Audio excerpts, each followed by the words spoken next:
2 বছর 8 মাসের শিশুকন্যা মনুশ্রী চৌধুরী। মনুশ্রী ও তার পরিবারের লড়াইয়ের গল্পটা মানুষের কাছে পৌঁছে দিতে এই কয়েকদিন ধরে লাগাতার সম্প্রচার করেছে সিএন ত্রিপুরা। ফলও মিলেছে। ইতিমধ্যেই রাজ্যের বহু সহৃদয় মানুষ এই অসহায় পরিবারটির পাশে এসে দাঁড়িয়েছেন। বিরল ও জটিল জেনেটিক রোগ স্পাইনাল মাসকিউলার অ্যাট্রফিতে আক্রান্ত মনুশ্রী। তার চিকিৎসার জন্য প্রয়োজন প্রায় 16 থেকে 18 কোটি টাকা। সাধারণ খেটে খাওয়া পরিবারটির মাথায় তাই আকাশ ভেঙে পড়েছে। চোখের সামনে অসুস্থ ছোট্ট মেয়েটাকে আবার কিভাবে স্বাভাবিক জীবনে ফিরিয়ে আনবেন তা কার্যত বুঝতেই পারছেন না অসহায় মা বাবা। তবে তাদের বিশ্বাস, এখনো মানুষ মানুষের পাশে দাঁড়ায়। সামাজিক মাধ্যমে এবং সিএন ত্রিপুরার খবর দেখে এবার মনুশ্রীর দিকে সাহায্যের হাত বাড়িয়ে দিলেন রাজ্যের মৎস্য, প্রাণী সম্পদ বিকাশ এবং তপশিলি জাতি কল্যাণ দপ্তরের মন্ত্রী সুধাংশু দাস। শনিবার তিনি মনুশ্রীর বাবাকে নিজের বাসভবনে ডেকে এনে ব্যক্তিগত তহবিল থেকে 50,000 টাকা আর্থিক সাহায্য তুলে দেন।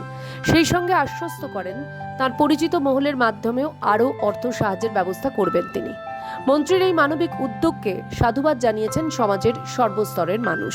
আজকে আমার সাথে উপস্থিত আছে মনুশ্রী, তার বাবা ধ্রুব চৌধুরী।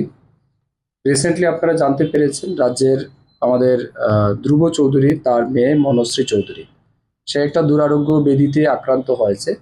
এটার সায়েন্টিফিক নাম হচ্ছে নিউরোমাস্কুলার অ্যাট্রফি। এটা গ্রেড 1। এটা একটা রেয়ার কেস। ত্রিপুরা রাজ্যে মানে রেয়ার টু রেয়ার এই ধরনের পেশেন্ট পাওয়া যায় না। তো এটা মাস্কুলার একটা ডিজিজ, যেখানে তার অনেকটাই রিস্কি এবং বর্তমানে সে পুরোপুরি মানে অসচ্ছল। প্রাণ আছে কিন্তু ঠিকভাবে সে মানে রেসপন্স করতে পারে না ঠিক করে। তার 22 মাস বয়স, কিন্তু তারপরেও সে চলতে পারে না ঠিকভাবে। তো এই যে রোগ, এটার চিকিৎসা আমাদের রাজ্যে নেই। এটা আমাদের দেশের হয়তো কোনো না কোনো বড় ইনস্টিটিউশনে হবে, কিন্তু যে মেডিসিন এই ডিজিজের জন্য, কিউরের জন্য প্রয়োজন, সেই মেডিসিন আপাতত আমাদের দেশে পাওয়া যাচ্ছে না, যেটা ওনারা খবর নিয়েছেন।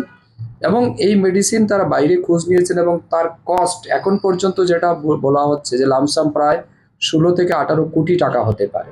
মন্ত্রী সুধাংশু দাস জানান, মনুশ্রীর চিকিৎসার বিষয়ে তিনি ইতিমধ্যেই জিবি হাসপাতালের নিউরোলজি বিভাগের প্রধানের সঙ্গে বিশদে আলোচনা করেছেন। আগামী সোমবার এই রোগ নির্ণয় ও চিকিৎসার রূপরেখা তৈরি হবে বিশেষ মেডিকেল বোর্ডও। পাশাপাশি মন্ত্রী আরও উল্লেখ করেন, রাজ্যের মুখ্যমন্ত্রী অধ্যাপক ডক্টর মানিক সাহাও ব্যক্তিগতভাবে এই বিষয়টির উপর নজর রাখছেন এবং খোঁজ খবর নিচ্ছেন।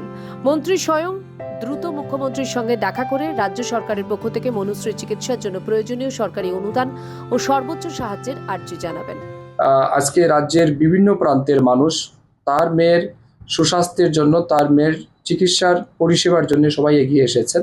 আমারও সামাজিক মাধ্যমে বিষয়টা আমার নজরে এসেছে, তো আমি খোঁজ নিয়েছি এবং ওনাকে খবর দিয়েছি। আজকে আমি আমার ব্যক্তিগত পক্ষ থেকে 50,000 টাকা ওনার হাতে তুলে দিয়েছি, ওনার চিকিৎসার জন্য আমার সাধ্যমতো দিয়েছি। তার বাইরেও আমি বলেছি ওনাকে যদি আমি আমার মতো করে চেষ্টা করব আরও কিছু লোককে বলে যাতে কিছু ওনাকে সাহায্য করা যায়, আমরা সেটা করব। তার সাথে সাথে মাননীয় মুখ্যমন্ত্রীও বিষয়টা ইতিমধ্যে তিনি দেখেছেন, তিনি নজরে নিয়েছেন।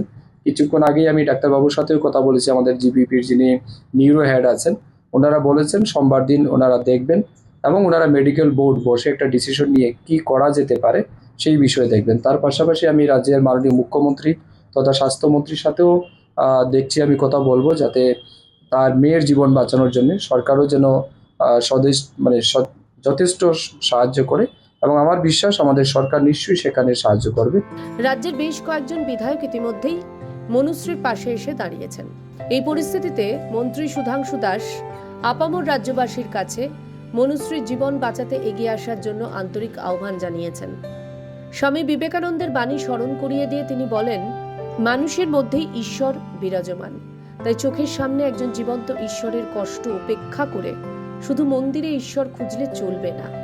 এই ছোট্ট শিশুটিকে নতুন জীবন দান করার জন্য সকলে মিলে সামর্থ্য অনুযায়ী সাহায্যের হাত বাড়িয়ে দেওয়াই হবে প্রকৃত ঈশ্বর সেবা।